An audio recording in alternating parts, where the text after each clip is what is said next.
বন্ধুরা, আজকে বৈশাখ মাসের অমাবস্যা। তো আমাদের বাড়ি প্রত্যেক অমাবস্যায় মা তারার পুজো করা হয়। তো মা তারা হচ্ছে আমাদের নবদুর্গা মা। ইনি মা তারা সব দেবী রূপে ইনি পূজিত হন। তো আমি প্রত্যেক মা অমাবস্যায় যেমন পুজো করি, তো আজকে আমি আমার মায়ের সেরকম পুজো করছি। তো আপনারা দেখুন আমার মাকে কেমন লাগছে। তা পুজোর সব কীভাবে গুছিয়েছি সেটা দেখুন। ইনি হচ্ছেন মা দুর্গা, ইনি মা কালী, ইনি মা তারা, ইনি সব কিছু। আমাদের বাড়ি মা ভীষণ জাগ্রত।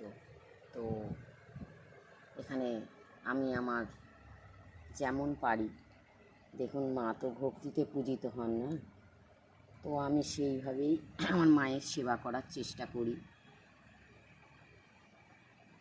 আমি যেমন পারি তেমনই মাকে ভোগ দিই, আমার যেটা মনে ভালো লাগে। কারণ উনি হচ্ছেন মা, আমরা হচ্ছি ওনার সন্তান।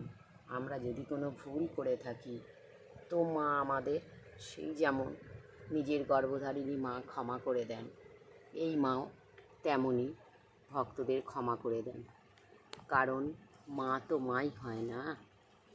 তো আমার মাকে আমি আমার যেমন পারি তেমনই সেবা করি। আমার মনে যেমন চায় আমি ঠিক তেমনভাবেই সেবা করি। ইনি হচ্ছেন আমার মা জগদম্বা, মা দুর্গা, মহাশক্তি, মা তারা, মা কালী। জয় মা তারা। যারা মায়ের ভক্ত তারা কিন্তু এই ভিডিওটা দেখবেন।